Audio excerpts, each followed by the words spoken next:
ભાજપે નીતિન નવીનને કેમ પસંદ કર્યા?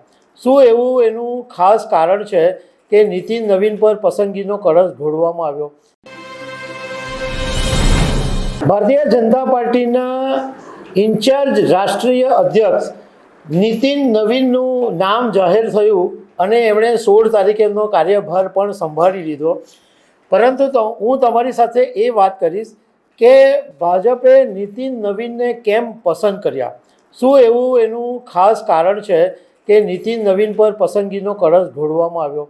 અને આ નીતિન નવીનની પસંદગી કરવાની હતી એ માત્ર 3 જ લોકોને ખબર હતી.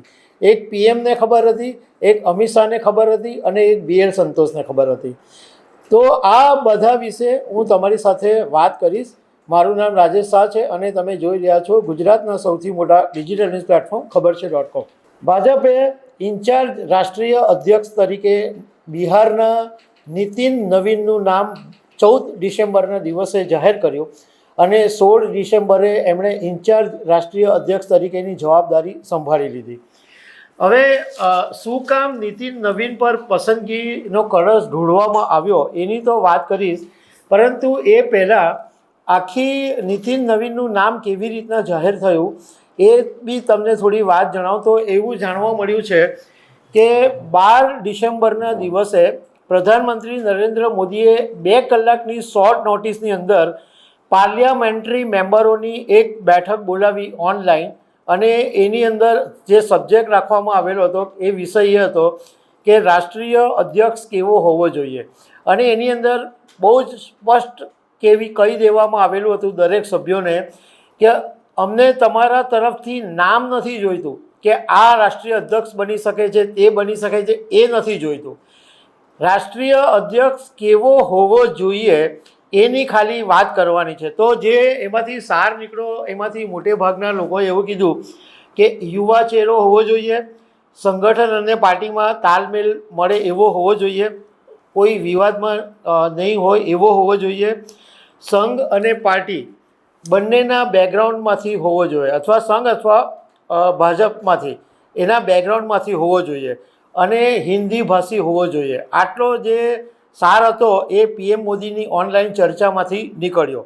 એ પછી અમિત શાહે, જે બિહારના જે ઇન્ચાર્જ છે, એ એક કાર્યક્રમમાં હતા અને એમને ફોન કરીને અમિત શાહે એવું કીધું કે આ લેટર ટાઈપ કરી અને જાહેર કરી દો કે નીતિન નવીન ભાજપના ઇન્ચાર્જ રાષ્ટ્રીય અધ્યક્ષ છે.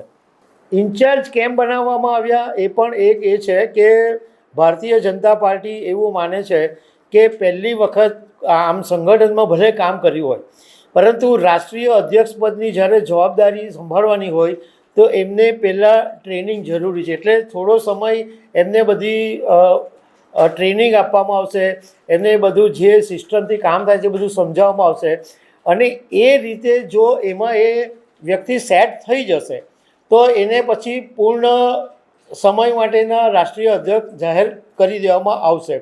મોટે ભાગે નીતિન નવીન જ પૂર્ણ સમયના રાષ્ટ્રીય અધ્યક્ષ હશે, પરંતુ અત્યારે એમને ટ્રેનિંગ પીરિયડ ચાલે છે એટલે કાર્યકારી અધ્યક્ષ છે. હવે એ વાત કરીએ કે નીતિન નવીનને પસંદગી કરવા પાછળનું ભાજપનું કારણ શું છે.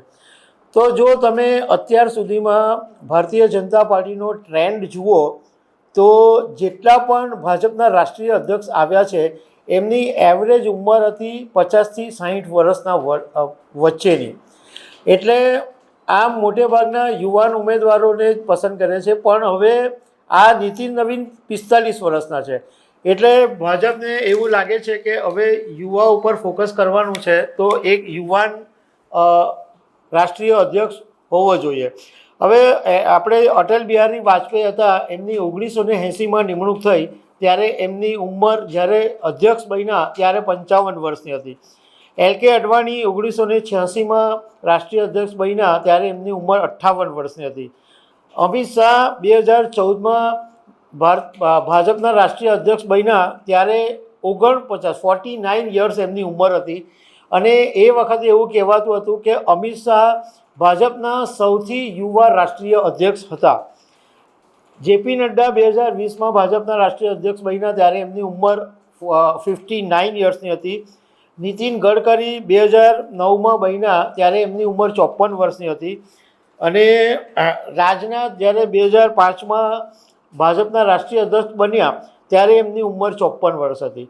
પરંતુ આ નીતિન નવીન છે એમની ઉંમર 45 વર્ષ છે. બીજી પણ એક માહિતી તમને આપું કે નીતિન નવીન એટલા માટે કહેવામાં આવે છે કે એમના ફાધર નવીન સિન્હા એટલે નીતિન સિન્હા છે એકચ્યુઅલી એમને અટક, પણ એમના ફાધરના નામ સાથે જોડીને નીતિન નબીન અને ત્યાં બિહારમાં વની જગ્યાએ બ બોલે છે એટલે નીતિન નબીન કરીને ત્યાં આગળ ઓળખાય છે.